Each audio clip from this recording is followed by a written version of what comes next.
All right, it's 1 o'clock, and I see lots of people are joining us. And I'm sure that we'll still have a few people trickling in over the next couple of minutes, but I want to be respectful of everybody's time, so I think we should go ahead and get started. Um, so I'm gonna go ahead and introduce our fabulous panelists. So joining us today and sharing all of their amazing wisdom are Mary Howard, who is the Community Engagement Librarian at Southern Pines Public Library. We've got Hannah Olson from Chapel Hill Public Library, Clarice Sigsworth from Salem College, and Karina Soni from the University of North Carolina at Chapel Hill. Thank you all for joining us. If anyone wants to throw any questions or welcome in the chat, please feel free to do so. But for today's panel, what we're going to do is go through some of the questions that we have prepared for our panelists. And then we've entered in some questions that were submitted ahead of time for our panelists, but you can also put any questions that you have into the chat, and we'll get to some audience Q&A at the end. And we're also recording this session just for everybody's awareness, so that people are going to be able to watch it after the fact. So thank you all for joining us. And with that, I'll go ahead and turn to our first question. So just to kind of get oriented here, we're curious to know who shares responsibility, for social media at your library, and how do you divide up that work? And if it's okay with you, Mary, let's start with you. Yeah, absolutely. Hey, everybody. Thank you so much for coming and listening to us today. So we are a small library. We're a one-branch library, and we have about 6 people who serve on our team. And I use the term team kind of loosely. We all work pretty independently, although we do lean on one another, help each other out, but we still kind of, do our own stuff. We divide it up and kind of based on our expertise and what we do here at the library for the most part. So for example, we have our programmers who promote their programs and their events. We have tech librarians who promote the digital resources and really focus on that. I am a little bit of different. I have sort of a multifaceted approach, and I think it's the funnest one because I get to cover just a wide range of content that isn't really tied to one service or event. And so that's really cool. So I'm that person who's filling in the gaps, whereas they are kind of a little bit more structured. So I'm the person who gets to humiliate herself on the reels and remake author photos and make polls and quizzes and just keep the content going, whereas they're a little bit more stagnant. So that's how we do it here in Southern Pines. Thank you. I guess, Clarice, you're next on my list if you'd like to share. Absolutely. Thank you. So I am here at Salem College, and we're also the sole library for Salem Academy as well. We have a team of 4 librarians, including myself, and our other 3 librarians are incredibly hands-on in running the actual function of, the full librarianship within the institution. As our access services professional, I call myself the air traffic control system for our library, and that I help direct people to wherever they need to go in our building. And with that, I get the unique privilege of running our Instagram account. So we use ideas that we develop as a team, but I have the responsibility to put them through online, help with the content creation, as well as the community management down the line. And we find it really works for our small but busy team. And that's kind of how we divide our labor. Awesome, thank you. Karina, how about you go next? Sure. Hi, everyone. It's nice to meet y'all. So we are a pretty big team at Carolina, but my position is within the university library's communications department. So along with one other person and a couple of students, we go ahead and do all of the social media for UNC libraries. We're a small team, but we get a lot of stuff done. Awesome, thank you for sharing. And then Hannah, you're the last one on my list.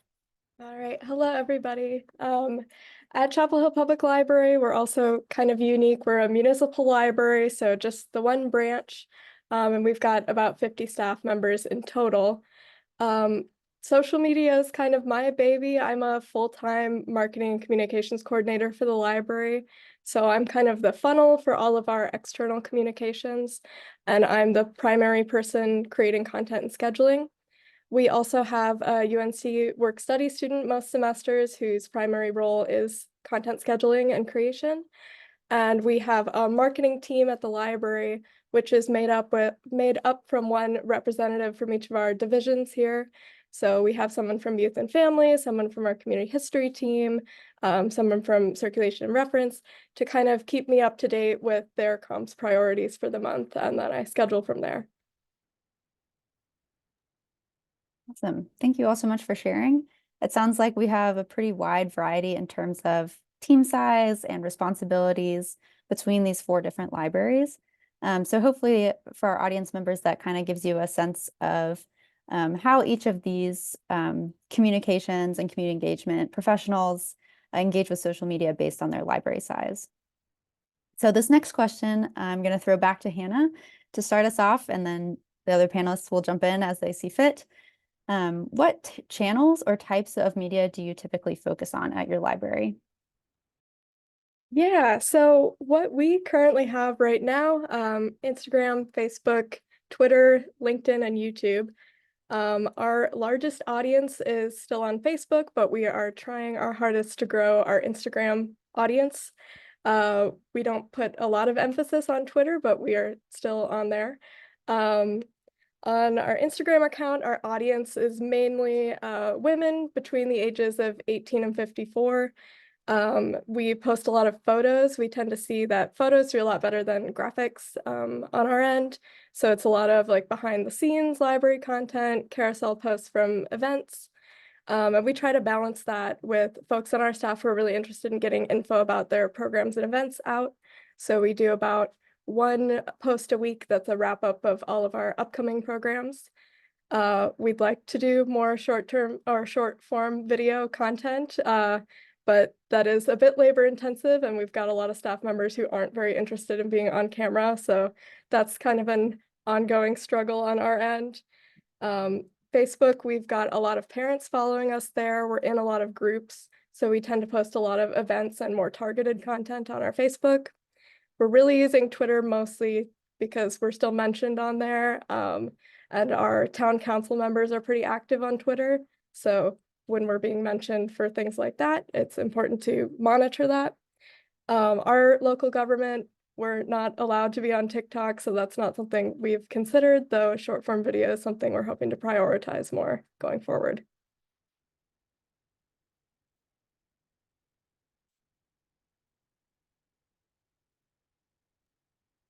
Thanks, Hannah.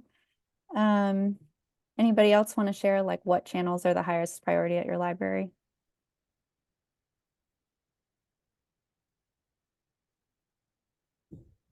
I can. So like Hannah, we are trying really hard to prioritize short form video, but it does take a lot of work. We have a student whose primary role is kind of making some short reels for us, and that's been helpful. So we are on Instagram, Twitter, Facebook, and LinkedIn, but we have kind of deprioritized Twitter in the past year since we've seen a lot of our engagement drop, just with a lot of users exiting the platform. And we've been focusing a lot more on Instagram and LinkedIn. On Instagram specifically, we're trying to speak specifically to students. So we also have a lot of photos, a lot of things that are happening around campus, as well as information about our events and what the libraries are up to. Yeah, and I can kind of add, we also, we're Facebook, Instagram, that's where we live. And I've always looked at least those 2 of like the mullet of social media, where Facebook is sort of like our business in the front and Instagram is our party in the back. And so I think that's why Instagram has very much become like my baby as well. I know somebody had said that earlier too, where I'm driven there because I can go and we just put fun content there and try to have a good time. And then try to prioritize, the more serious stuff. And we still have some fun on Facebook too, but we want to promote, like, here's our graphics. Here's our wording, stuff. So we kind of, when we can, a lot of cross posting, but try to keep it separated as we can and, go from there. But got to get into the reels. They're so much fun. Thanks, Mary. I love that description of the business in the front, party in the back. I haven't heard that one before. Awesome. Yeah. Clarice, anything you wanted to add? Are any of your channels different at Salem? Yeah, so thanks for asking. We focus on our Instagram right now. We have to have some really intentional conversation about how we can prioritize social media within our capacity. And for that reason, we've elected to really focus in on Instagram because that's where our students are. And a lot of our other student engagement entities have also similarly concluded that Instagram is the place to be. So we're able to get some really great connection with some of our collaborators that way. I will mention that, for example, our archives program, which is technically housed within the library here at Salem, they are more active on Facebook. However, excuse me, their audience isn't necessarily students. Occasionally, our students do come and use the archive services, but they know about it without needing social media as an intermediary. However, since so many of our alum and community members are curious about the archive since we've been collecting stuff since 1772, it's really great that we have that outpost on Facebook to meet that audience where they already are. So it's really a matter of kind of thinking a little critically about what you're using the social media platform for and then deciding from there, in my experience.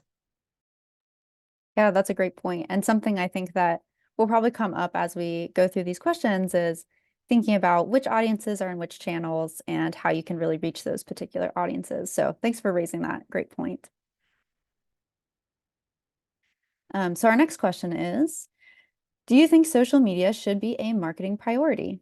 What are some of the advantages and drawbacks? And I think you alluded to this already a little bit, Clarice, but I'm going to throw this one back to you to start. Yeah, absolutely. Thanks for the transition. Yeah, as I was saying, social media, I think, can be an incredibly powerful marketing tool. But, it's impossible to say from an outside perspective if it should be a priority necessarily. So I've kind of gone through and thought about the conversations that I've had in talking about and advocating for social media as a marketing tool. So that way, hopefully it's applicable in libraries that are, maybe much bigger than our little academic library here, and hopefully have some insight as you're going through this process with your own library. I think it's really important to conceptualize social media as a tool to meet an end rather than something to do just for the sake of doing it. You need to take a look at your library's overall institutional goals and then find which ones social media can support. One of the disadvantages to social media is that it's very easy to spin your wheels if you don't have clear-cut goals for where you're going, and it can become a huge drain on capacity if you're not intentional on what you're getting out of it.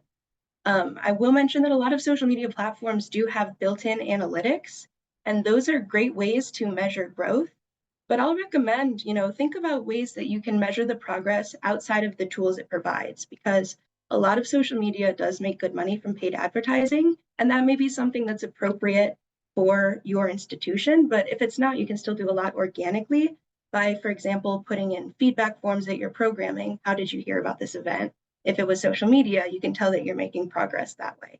So get creative in how you can leverage social media within your capacity and within your institutional means. That why is going to really help you make good decisions about how to interact with social media. I think the only other thing I wanted to add for this kind of question of is social media a good thing for my library is that I want to encourage everyone here that it's definitely good to start small and a great place to experiment. There's really, it's such a new way to interact with people, and it's such a popular way to interact with people that you can swing and miss, and it's not going to be the end of your institution. You may find new people wanting to enter your library that hadn't for the first time because they saw you trying something new, and all of a sudden they could see themselves in a library when maybe they hadn't thought of it that way before. So yeah, did I get specific enough with that, Sophie? Yeah, I love that. Thank you so All right. much. I Yeah, think you thank you raised so a lot much. of good Yeah. points there. Thanks. Yeah, does anyone else from a different size library or with a different staff capacity want to weigh in on this?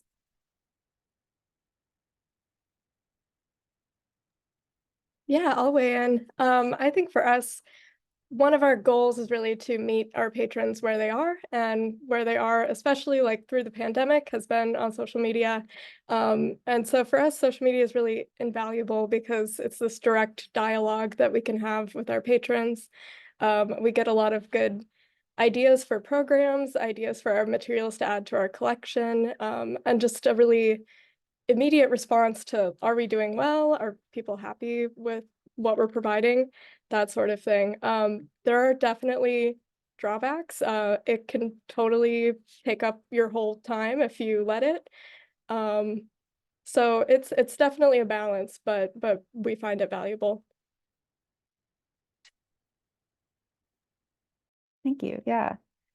Anyone else have any like institutional meetings or questions about whether or not social media should be a priority? And I just want to add that we're always now more than ever, I don't know, but we're always worried about what our stakeholders are thinking about libraries, right? So we're always seeing these scary things. It is a really great opportunity to show them what we're doing and that what we're doing is important and the variety of things that we're doing. I don't know how many times I'll just talk to people in general and they're like, nobody comes to the library, nobody goes to the library. And you wouldn't believe that if you came in the library some days. So it's really nice to push that out there too. Like, yes, of course, we're having this program, but now let me show you the 50 people who came to that program, or let me show you this great resource that we had that's actually helping people find jobs. So it's nice to show those stakeholders, keep our doors open, keep us employed. You know, please continue to support us because we are doing important things here. Yeah, that's a great point. It is a great way to share some of the successes that you're having in the library. And like I think pretty much everyone has said, this is a great way to share programs with a new audience who you might not be reaching with traditional library programming. So thank you all for contributing. I'm going to go ahead and move us to the next question. So sometimes it's a little bit hard to tell like what's successful on social media. Of course, we're always talking about algorithms and sort of these abstract ideas of, you know, things that are popular on social media. But I think our audience is looking for some specific strategies that have been effective. So I'm going to throw this one over to Karina to start us off. Yeah, so one strategy that's been effective for us is that we employ social listening. So what that is for us is just kind of seeing what people are saying about the libraries when they're not tagging us. So looking through location tags, kind of doing keyword searches, but along with asking our service desk, like what type of questions that they're getting consistently, as well as other comments and concerns that we're getting through our Contact Us form, through the website, or other things that are happening in the libraries. One thing that we also do is that we look at Yik Yak, which is a geolocation anonymous social media app that's geared specifically for small colleges and universities. So we have actually just done a collaboration with someone that we met on Yik Yak. As an example, there was a student who was posting a bunch of crochet frogs and leaving them around campus for students to find, to kind of encourage people to find joy in their daily world at UNC, as well as to encourage like serendipity. So actually through their posts, I was able to contact them to see if we could do a collaboration with them by hiding some of the crochet frogs in the library. And that ended up being pretty successful. We actually did it just yesterday for National Library Week. And within maybe 45 seconds of each of the posts going live, the frogs were found by students who ran into the libraries trying to find it. And just looking through our metrics today, all of the posts have between 200 and 400 likes, which is a lot for us. So social listening has definitely been good for us in terms of content creation and figuring out what to talk about and what resonates with our audiences. Awesome. Thank you for that awesome example. I was also equally surprised to learn that Yik Yak is still active, so great to hear. Would anyone else like to share a recent successful campaign that they've done?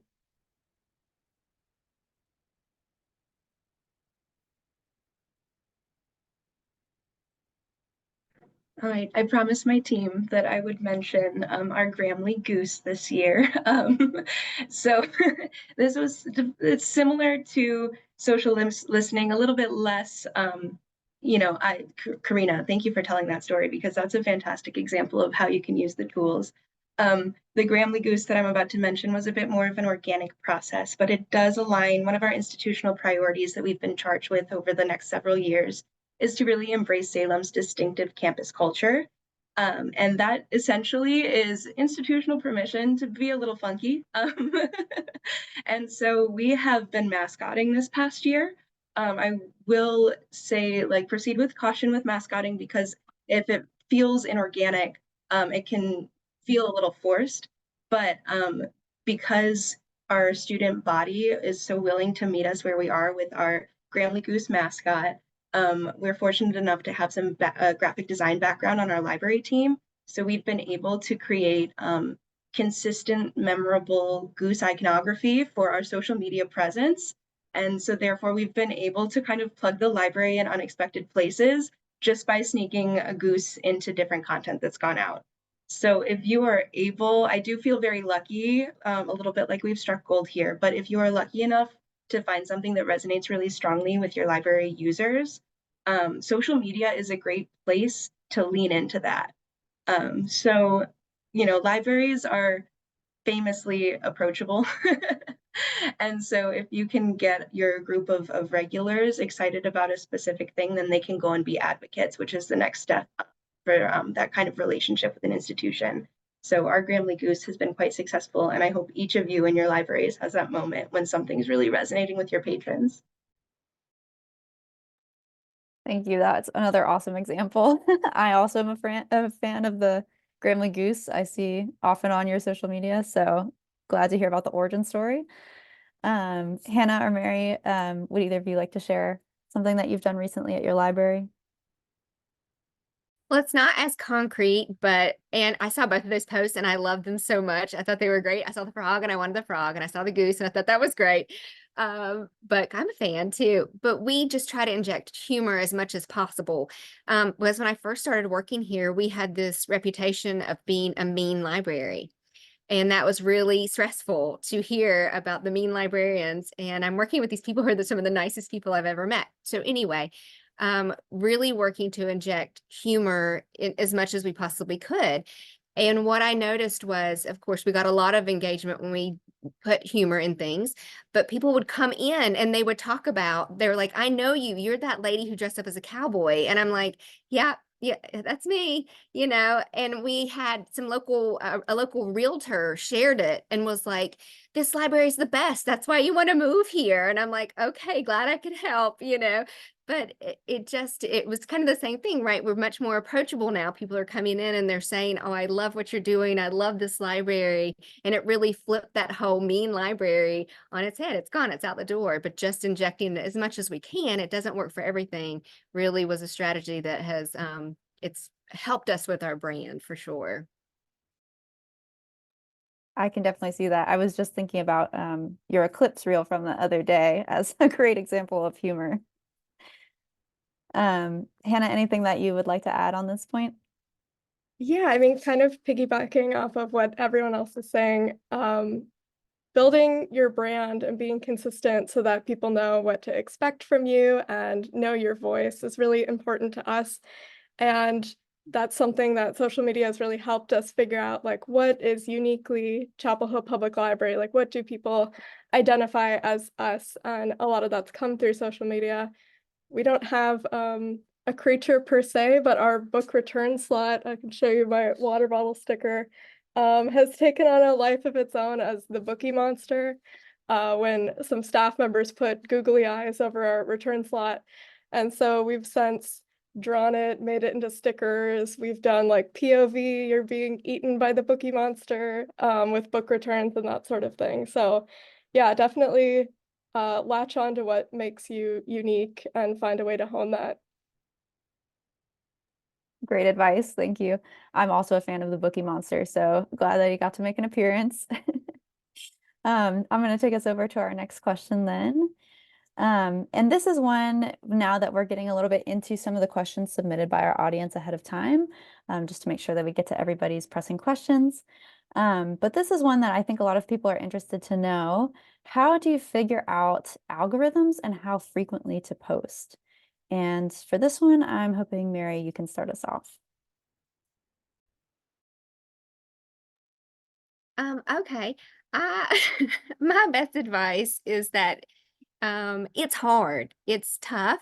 Insights will help, but only so much. We don't, I know a question is probably coming up about managing social media, different things that you can use. We don't have that here at the Southern Pines Library. So, but Facebook and Instagram comes with insights that will tell you like, hey, why don't you post at 3? That's when they're active. You can lean on those, and sometimes it's very helpful. Sometimes I have posted at 3 because that's when they swore everybody was going to be online and nobody liked it. And so you just kind of have to experiment and see what will work. Algorithms are like a fickle teenage romance because they will leave you heartbroken, like you are everything to them, and then they just drop you so fast. So I don't have a great advice for figuring out algorithm. I think it was Clarice who said something once when we met earlier about algorithms, so I want her to say it. But I think you really just can't get too emotionally involved in the algorithms. Just try to play the game, but also look to see what works best for you. You'll start to see people are paying attention to my posts if I post a little bit later or a little bit earlier or at lunch. You just kind of have to pay attention to what is working, and you'll see. And then just trying to, post as frequent as what's working for you as well. We try to post daily, and maybe less frequently on the weekends just because people aren't working, but we aren't. But you really just have to see what's working best for you. So I'm gonna let somebody smarter take this question on. So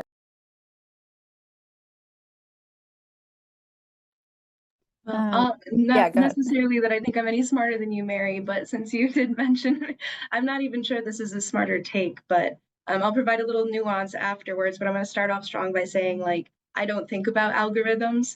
And here comes the nuance, which is the important part. Like Mary said, you can get a lot of help from looking at the recommended times for posting. I do think that that's really solid advice from the platform.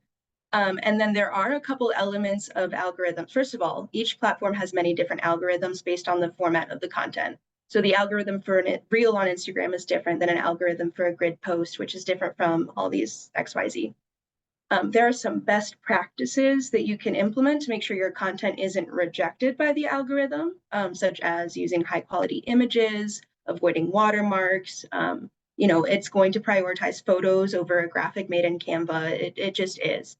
But beyond that, you can really kind of get caught in an algorithm spiral if you're chasing vanity metrics because you're not clear on what you're trying to get out of social media. By vanity metrics, I mean likes, shares, even the number of comments. Like, those are important, but if you're just trying to get as many as possible, that's going to be difficult.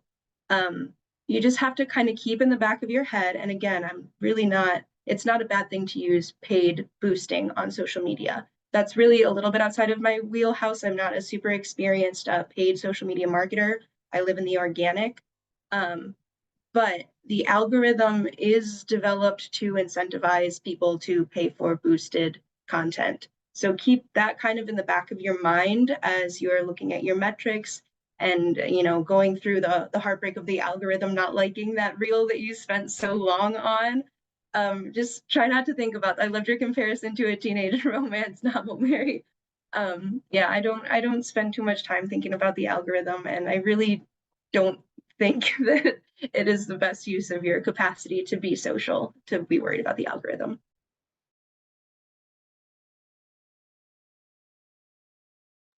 Yeah, thank you both so much. Any thoughts, Karina and Hannah, on how you sort of prioritize when to post, and the frequency of posting? I mean, I think Mary and Clarice nailed it. I would say, yeah, that the algorithm's a beast. And what's been most important to us is just consistency and knowing our audience. We tend to know what will perform well before we post it. Like, we'll take a picture and go, oh my gosh, like our Instagram followers will love that. And we tend to be right. So we try to make sure we're posting consistently on the same frequency. That used to be more like twice a week, and now it's once a day. But whatever you can manage, whether that's we're going to post twice a day every day or we're going to post twice a week, I would just try your best to keep up with that so people know what to expect, and hopefully the algorithm will bless you.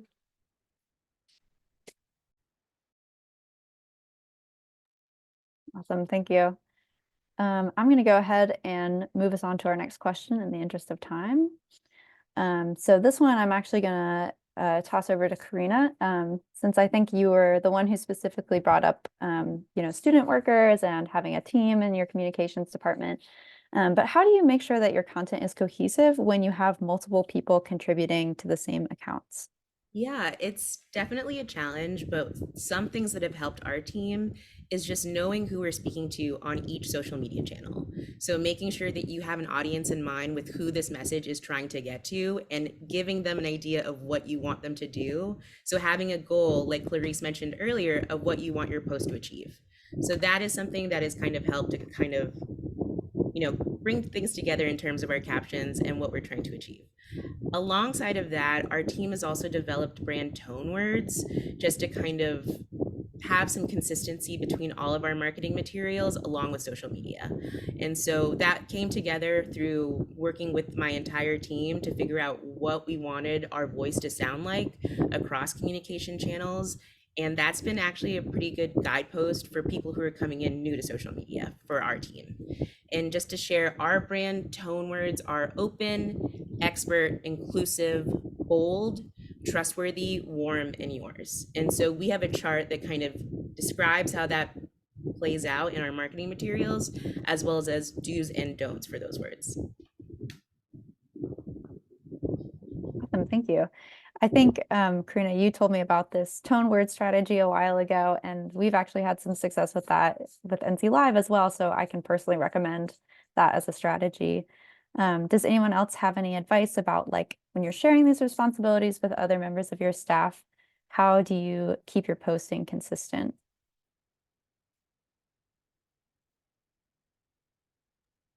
I have recently, our Friends of the Library organization has recently decided to dive into their own social media account and came to me to ask how to do this because they have a whole bunch of volunteers with different skill levels coming from different places. And I think using something like Canva where you can input your brand fonts, your brand colors, and make sure that all staff knows how to use them, how to find them, so things look like they're coming from the same place. We have a visual guide and a style guide that we give to all new staff when they start that basically, like Karina said, our tone is welcoming, engaging, approachable. So we try to keep everything in plain language, but fun. And that takes some time to get used to. But as long as staff can see examples of that, and even like we have a staff Canva account that we use, and staff are able to replicate past posts so that we have a consistent feel across our feeds. Perfect, yeah. So speaking of some of those tools, like Canva, I know is really popular. We have another question here about how to make sure that you're using the right software. So Hannah, not to pull you back into the spotlight, but could you give us some recommendations about the best software that you use to manage multiple accounts? Yeah, absolutely. It depends on a couple of different factors. One is, do you have money to spend on software? If you don't, there are some free options, but some of them are more limiting. And then how many people are going to be working on your social media accounts? I personally have experience with Hootsuite, Sprout Social, and Metricool. We're currently using Metricool, which is something I hadn't heard of prior to us getting it. But the reason we moved to Metricool was because we needed different levels of permissions for posting since we started to work more with interns who would be sending content for approval. But if you're a one-person team, a free account where you don't need to have different layers of permissions might be perfectly fine. Adobe Creative Cloud Express has a free scheduler. It's pretty basic, but you can see times to post and you can create draft posts across the calendar. But Hootsuite, Sprout Social, Buffer, Metricool, all good options. I think some of them have more methods of measuring analytics and success, and some of them you might be able to respond to captions or host links like Linktree. It really just depends what you value and how much you're able to spend on it. Yeah, that's a great point. Budget can definitely be a factor here. Does anyone else have an alternate recommendation of what they like to use?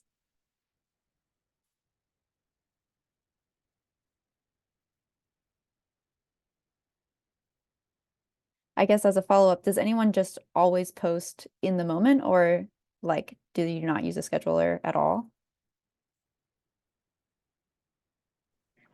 So, and I feel like I'm telling on myself here. I feel like I'm confessing. We do have a content schedule that we like follow because, again, consistency is really important with gaining your followers. But because I'm primarily an access services professional, and we're only on the one platform, and our primary audience on that platform is our students. We're not super. We don't really have the capacity to be heavy into the kind of different managing softwares simply because we're direct to Instagram. So to just raise my hand out there, I'm not currently using a scheduler to manage our social media. There are dozens of us. But we find, like I find at this point, because we've just got the one platform, it's not really worth learning the extra steps and, going through all those permissions. And should something happen where one of my colleagues needs to hop on and post in my stead, they're able to do that with just the username and password for the Instagram, and then they can be that community manager as well. So I don't think that's tattling on yourself too much. Like if you have something that works for you, I think that's fine. And honestly, like the idea of a paper schedule, I think probably speaks to a lot of us organizationally minded people. So I'm kind of with you. Any other like thoughts or recommendations from our other panelists here?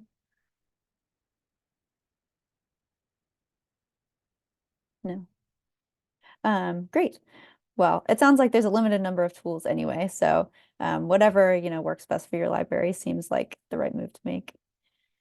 So another audience question that we've gotten is, can you please talk a little bit about the privacy concerns with social media and how to address those considerately when you're posting?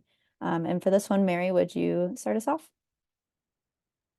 Yeah, so I know obviously there's a lot to be said about privacy, especially with social media, anything online. But just sort of on a very basic low level, since what we deal with is kind of basic and low level here in the library, we always try to be very transparent whenever we are taking pictures. If we are, especially if I'm at an event, I've got my camera and I would just say, like, got to snap some pictures. They're going to go on social media. Just let us know if that's not okay with you or if you prefer we not. We just try to be very, very clear about that. Speaking with parents, never crossing that line, keeping it, if we post anything of children, even if we've gotten that thumbs up from parents, we try to just stick to the first name or maybe not even share a name if it's something that really doesn't need a name to be a part of the post. But we're trying to do those things, which are kind of little things, but also big things in a way too, because maybe you don't want all that information out there. And it's the same thing for staff as well. We have some staff who are not interested in social media. They're not interested in having their pictures being on, online. And so it's the same thing if they happen to be in a photo, just trying to protect that as well. But I know that as our presence has grown, those conversations have become a lot easier as well. People seem to know if they see us floating down with the camera that we're probably going to post something on social media. We found that they're a little bit more comfortable telling us like, hey, maybe we not put that on social media, or is this going to be on social media? And when is it going to be on social media? And where is it going to be on? So it's kind of opened the door for us there.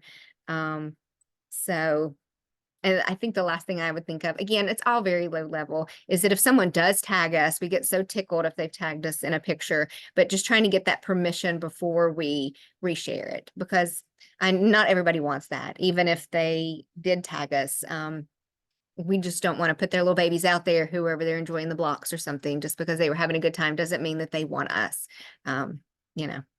promoting that too.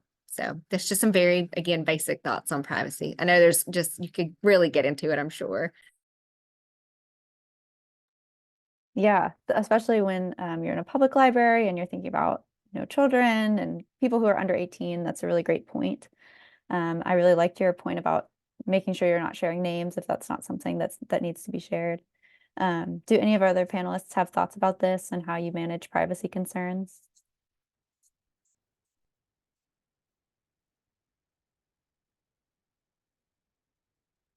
I think when this question was posed, there was also maybe some question about particular platforms where maybe privacy has been sort of in part of the discussion. I know that some people have said like, TikTok's not really allowed by my institution because of the privacy concerns. But do any of you have any thoughts on that specifically on like platforms where that's part of the discussion?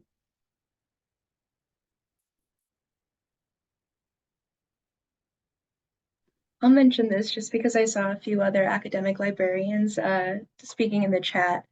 One thing for us, we have secured a TikTok handle for our library. However, we wanted to make sure that we were aligning with the overall institution's policy and procedure for being present on social media as we started on a new platform. And because just at an institutional level right now, we're having some conversations around policy in general. We haven't been able to get a clear answer on what the policy is for TikTok specifically and how we might use that. So that's still kind of in some red tape. So for any other academic librarians who may be on this chat, don't forget every once in a while, or I'm sure it's been brought up, from other folks, but checking in with the overall institutional structure around what the expectations are for your library's social media presence as a subsection of the institution. Can be helpful to get some clarity if you're not sure which way to go with a different or a new platform. Yeah, thank you. That's really great advice as well. And thank you, Hannah. I think I saw you shared a photo policy in the chat as well. That's a great resource if anyone wants to take a look at that. And I'll also just mention quickly that because we're getting so many awesome resources from our panelists, when we send out, the webinar wrap-up email where we'll send the link to the recording and the information with the slides, we'll also share the resources that our panelists have mentioned. So if you're looking for those will be sent out at the end. Oh, sorry about that. Now we're going to open it up to the audience for some live Q&A. And I'll go ahead and say that in the chat earlier, I saw some questions about Threads specifically, so maybe we'll start there. But we'll go ahead and give everyone a chance to throw questions in the chat if they're interested. But for our panelists, have any of you started using Threads in place of X/Twitter? And have you had any experiences that you'd like to share?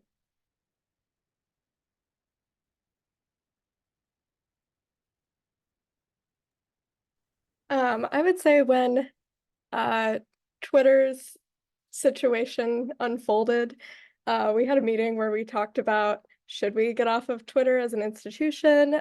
Should we pursue Threads or Blue Sky or one of these other options? And ultimately, we just said we would wait and see if our audiences were obviously moving there and it seemed like there was a demand, we would move with them. But given all that we have going on, we didn't really want to give all the bandwidth to moving over to another platform without evidence that people wanted us there. That makes sense. Thanks, Hannah.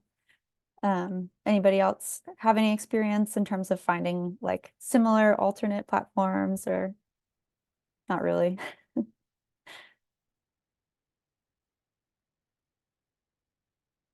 No. Well, it sounds like that one might just not be, as I think we all mentioned in the first question about the channels. It's just not a channel that it seems like very many of our panelists are on, but could be something to kind of look into in the future. So I'm looking at the questions here in the chat, and I see one from Rachel that asks, what are y'all doing on LinkedIn? I think of it as kind of an outdated platform. So actually, I'm happy to answer this. We just started a LinkedIn. This was a specific request from our university librarian to open one. So for us, generally, I've been seeing on LinkedIn that a lot of people who were on library Twitter at one point have moved to LinkedIn. So a lot of the posts I'm seeing are from people who used to have larger followings on Twitter and would post about general library, movements or policies that are happening within our roles. But generally what we've been posting is a lot of updates that would be helpful for our staff, just because a lot of our staff members are on LinkedIn, as well as people who are regarding as potential staff or other people who work at outside external academic libraries. So that's who our audience is right now and who we're trying to speak to on there. Thanks, Karina. Yeah, that makes a lot of sense. And I'll also add, like, that's very similar for NC Live. Like, we also maintain a LinkedIn account, and I feel like we mostly use it for that professional audience. As you know, all of you probably know, as our audience members, we mostly communicate with other librarians. So that's a great place to find library peers. Does anyone else have a LinkedIn account that they use frequently for their library?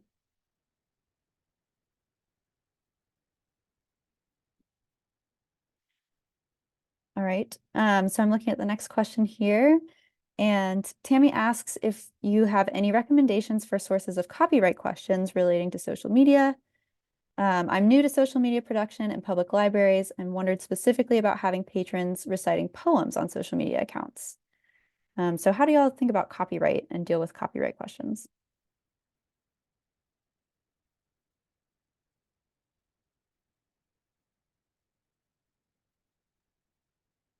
That's kind of a tricky one. We've been sharing a lot of poetry for Poetry Month, and I would say it's kind of a case-by-case basis. A lot of our poetry is being shared by local poets, so we haven't had that issue per se, but back when we were closed during the pandemic, sharing story times was a big legal issue. We did get permission from a lot of publishers to share story times during that time. But when it comes to copyright issues, I guess I think of more images and making sure you're sourcing your images from places with a Creative Commons license. But as for poems, I don't know, I guess we usually just have to take all of our potential concerns to town legal and see if they want to weigh in. I don't know if you have a good source to do something like that on your end.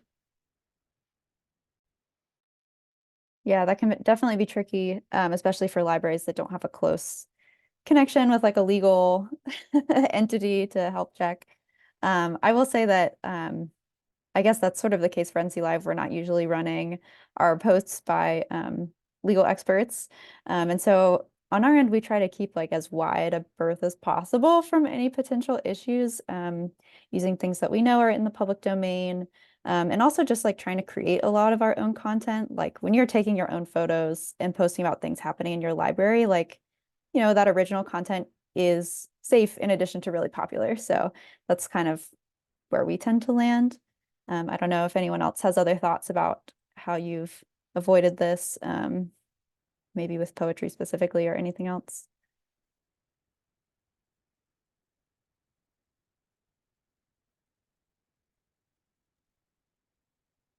No? Okay.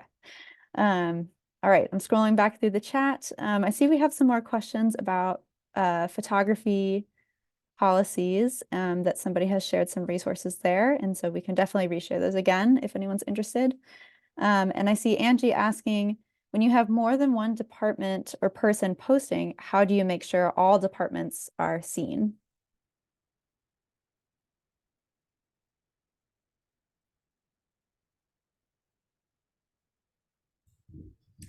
I'm happy to try to answer that question. So I run the main UNC University Libraries social media channels, but I came into this job with also smaller social media channels related to some of our specific locations as well as collections that were already up and running. I am trying to make sure that a lot of the profiles kind of link back to one another. So making sure that there's a tagline or headline saying that they're a part of the university libraries or a part of the Wilson Special Collection Libraries at university libraries and vice versa. We also have a place on our website that lists all of our social media pages related to locations and collections. That's a great answer, yeah. What about from our public librarians as well? Like, how do y'all balance like youth services, adult programming, and all these different audiences? Yeah, it's tricky, and a lot of it kind of comes down to what is the audience of this platform and what do our patrons really want versus what our staff wants. Because all of our staff want the word to be out about their program, but it's not always needed. Like sometimes we almost never share about our storytime programs because our storytime programs are well attended every week. So every once in a while we might share a fun photo from that, but that's not a social media priority for us. So we tend to focus on audiences that we have trouble reaching, or new things, whether that's new items in our collection, new online resources. Um, I think a good way to try to strike that balance is really work out your content calendar for the month and make sure like I want to post about a new online resource every Friday, and I want to make sure I'm posting about kids events on Thursday, then you won't miss them. But I do think it's important to balance staff interests versus your audience's interests. Yeah, that definitely makes sense. And it's interesting that you raised this point about like a program that's already popular, like posting about that versus something that you would like to be more popular, because I know that's something that sometimes people have questions about is, do I spotlight the thing that I know people love, or do I want to like bring a new thing to the table? So that's interesting to hear your take on that as well. I also see a question in here that some people have already responded to, but I think it's a good one to bring up. What are your favorite library or library-esque accounts to follow? Where do you get inspiration for your posts? And I'll actually go ahead and start this off and say that the four of y'all are where I get my inspiration. So if anyone in this audience does not follow these accounts, the handles will be at the end, and I think they're shared in the chat as well. But that would be a great place to start. But I'd like to hear from some of y'all, like what other accounts do you look at and find inspiring?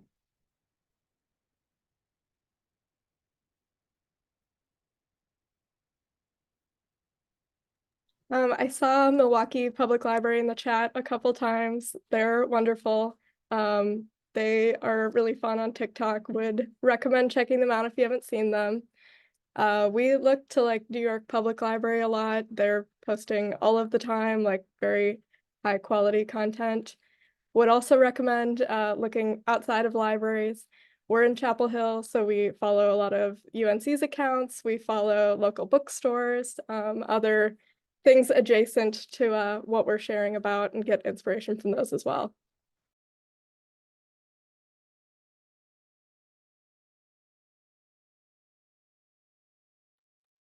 Thanks, Hannah. Yeah, I'm literally just like scrolling on my phone trying to find the libraries that I look at constantly. And of course, because I'm trying to do that, it's not going well. But I also I spend a lot of time just scrolling and looking and seeing what content is being produced. And even stuff that's not library related. Can we do something that is similar? Or is it a sound that we like? Can we use that somehow? Did somebody do something that is similar to that? I started following I don't know if you all are familiar, it's not a library account, it's called The Doggist, and it's wonderful if you've not seen it, but he goes and he sees these people with their dogs and takes pictures and talks to them about dogs. And so we just had a conversation about how do we do that for the library. So there's inspiration in everything of just kind of stopping a patron and seeing if we can talk to them about their books and what they're checking out and what's their story. So you can find it everywhere. It doesn't have to be a library, but there are fantastic library accounts out there, but they are on my phone and I can't remember what they are. But Sebby's right. These accounts, Karina Claire, they're so fantastic. You have to go see what they're up to. They're inspirational too. So just look for it everywhere. Just scroll. Just tell your boss that you need some time to scroll content. That's such a good point, Mary. It feels like, am I working right now? I might just be scrolling through social media.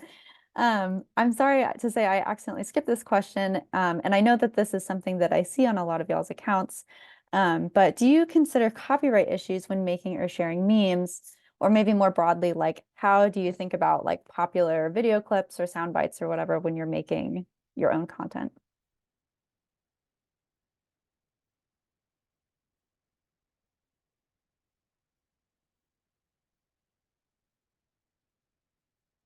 I know I've seen memes in y'all's accounts, so please, yeah, please share. Generally, a lot of uses of memes should be covered under fair use. We haven't had any issues with that. I know we've created some memes on our, we're not a huge meme sharing account, but like, for example, when everyone was sharing their Party City Halloween costumes, we photoshopped a Party City Halloween pouch. And I don't think we're gonna face any legal issues from that, hopefully. But generally, I think you're in the clear there. I know as a public institution, we're subject to a bit more scrutiny, but most of the time should be fair use. Thanks, Hannah. Yeah, I would agree Um, with that. And the accounts do protect you a little bit too, in that if you have a business account, it might not let you use the song, the perfect song for the picture that you have in mind. I know we kind of had to go back around the corner to get Total Eclipse of the Heart on our story the other day during the eclipse because we had some team members who really wanted that on our story. So I said, if you tag the library on your personal story, I'll be happy to repost it. Um, so between fair use and the rights of the private citizen, we're hopefully going to be all right. Thanks, Clarice. Yeah. I know we're running short on time here, so I think we're just going to ask one more question. And I think this is a good one to end on. Sarah asks, do you have any resources that you've found particularly useful in learning about or developing best practices for your library social media? And I guess maybe to broaden that a little bit too, like, how did you learn about social media? Like, how did you get good at it?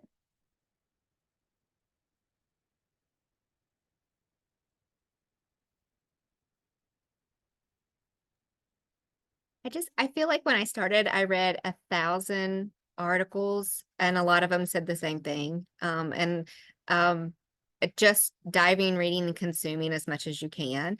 And also just like we said earlier, just watching what other people are doing and seeing what's working. For a very small part, I started looking at influencers who were talking about how to make good videos, and then I stopped very quickly. Because they would say things like, you're not getting any views because your content sucks. And it was like, wait a minute, okay, hold on, I don't know how helpful this is.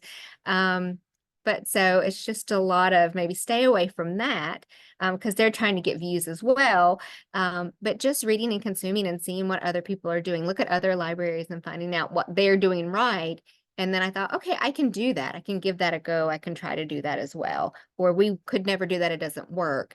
But just reading articles and seeing what they're saying. I wish I had a great one to quote. I don't. I feel like I read so many of them when I was starting because I was so clueless. But there's just tons of information about it, especially now.